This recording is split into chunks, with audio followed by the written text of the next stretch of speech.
Mi nombre es Adriana Luna Román, estudio en prepa en línea. Voy a hablar de la discriminación de las familias indígenas. Los procesos de exclusión y discriminación de indígenas migrantes en la zona metropolitana de Guadalajara, ciudad que niega su presencia. Se muestra asimismo cómo estos grupos de migrantes han generado formas de cooperación en lo doméstico mediante redes de reciprocidad y solidaridad intraétnicas y interétnicas, en procura de vivienda para producir y vender, para encontrar trabajo, recrear su cultura y reclamar por sus derechos. Los migrantes rural-urbana han estimulado una vasta producción de estudios sobre los cambios sociales, económicos y culturales en las ciudades. La problemática etnonacional en el país, si bien a partir del surgimiento del movimiento social indígena en la década de 1980, se reconocen constitucionalmente sus derechos agrarios, culturales, jurídicos y políticos, aunque en forma limitada. Las reformas y políticas públicas siguen elaborándose solo para los indígenas que viven en las comunidades rurales, con lo cual se desconocen tales derechos para los que habitan en espacios públicos urbanos. Presentamos la inserción y condiciones de vida de las personas y grupos indígenas en las zonas metropolitanas de Guadalajara para analizar los procesos de exclusión y discriminación que experimentan en sus interacciones en los espacios sociales e institucionales, la visión que hay sobre ellos, así como algunas características de las políticas públicas que se implementan para resolver el problema. Reflexionamos acerca de ellos, cómo funciona y qué significa el fenómeno de la discriminación hacia las y los indígenas y qué mecanismos activan las instancias municipales y estatales para reconocer y garantizar los derechos indígenas.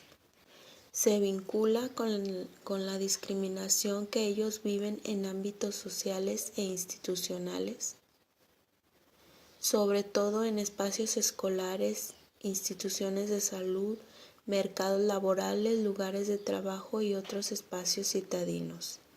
Se trata de un problema sociocultural complejo vinculado a la dinámica inclusión-exclusión que habla de la desigualdad, pues pone en juego fuerzas sociales, culturales, económicas y políticas que le reproducen estructuralmente, creando y recreando la exclusión social. La dicotomía indio-mestizo es el fundamento con el que se constituyen otras dicotomías. Los elementos asociados a los blancos y mestizos se vincula con lo positivo, es decir, con la modernidad y el progreso, mientras que los relacionados con los indígenas se relacionan con el atraso, la ignorancia y lo rural.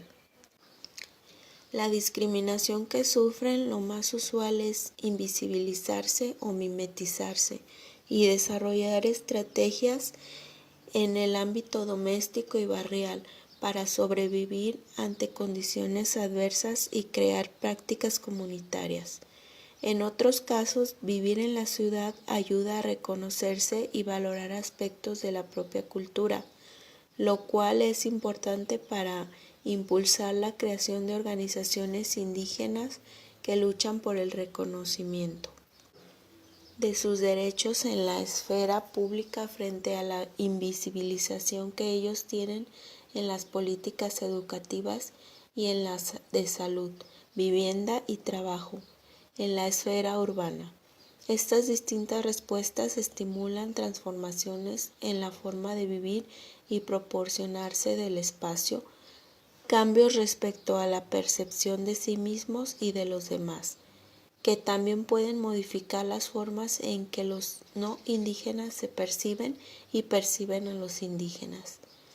Si pensamos que la identificación étnica es un proceso de ida y vuelta con el cual las personas utilizan categorizaciones sociales para autodefinirse y significar a los otros.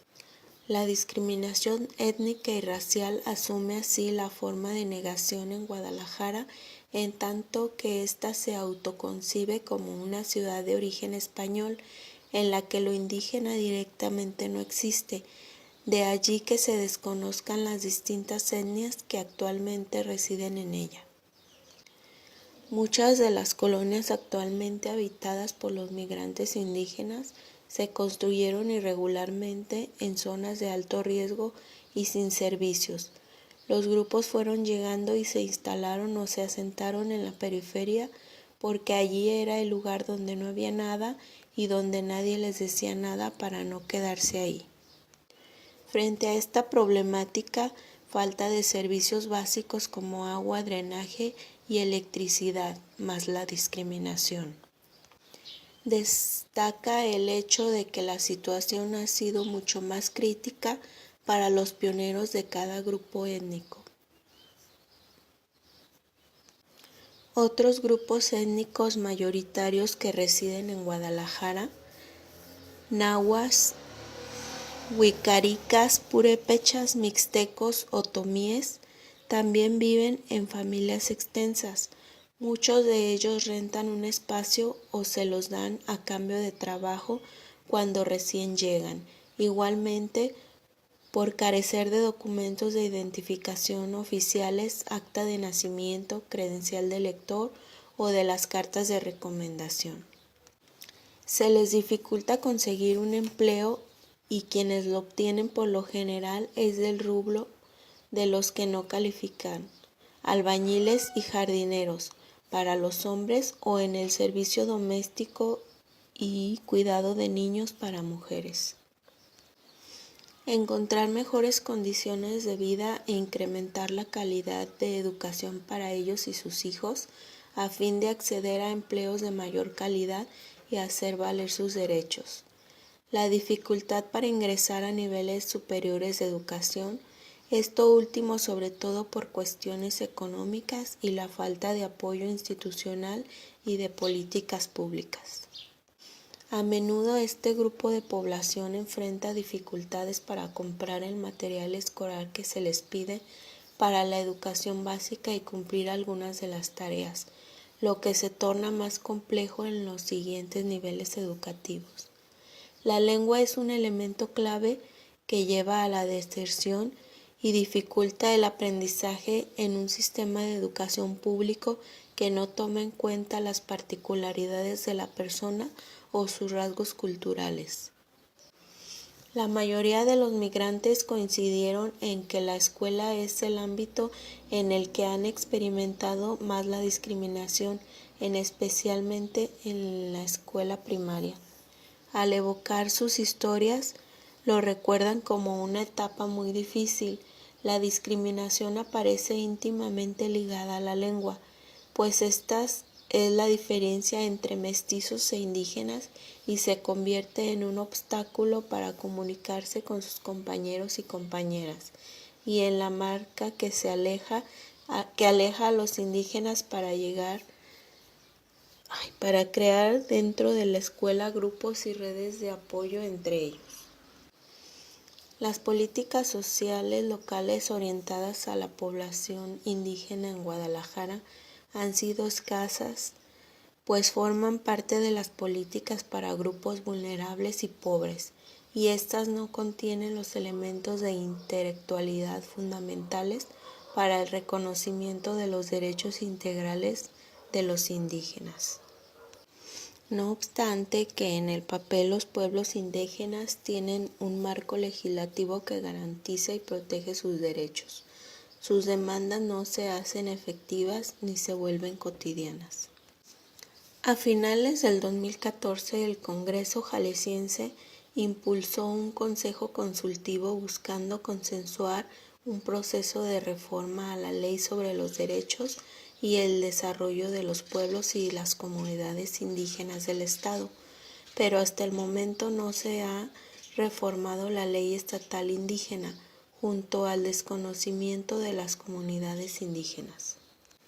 Para mejorar sus condiciones de vida y trabajo, fortalecer sus identidades y enfrentar la discriminación, En los últimos años, los grupos indígenas han llevado a cabo acciones para defender espacios de trabajo en ámbitos públicos y para el reconocimiento de la calidad de sus productos. La importancia de la investigación es darse cuenta de la problemática que viven muchas familias indígenas que no les respetan sus derechos en las necesidades más básicas. Viven a nuestro alrededor y muchas veces los ignoramos o hacemos que no existen. Buscar la inclusión a la convivencia social, que en la escuela les den la oportunidad de estudiar aunque no puedan pagar, que la mesa directiva destine presupuesto para despensas básicas, que les den buen trato en el centro de salud, que los tratemos igual a todos. Hace falta mucho camino por recorrer, pero podemos empezar por nosotros mismos.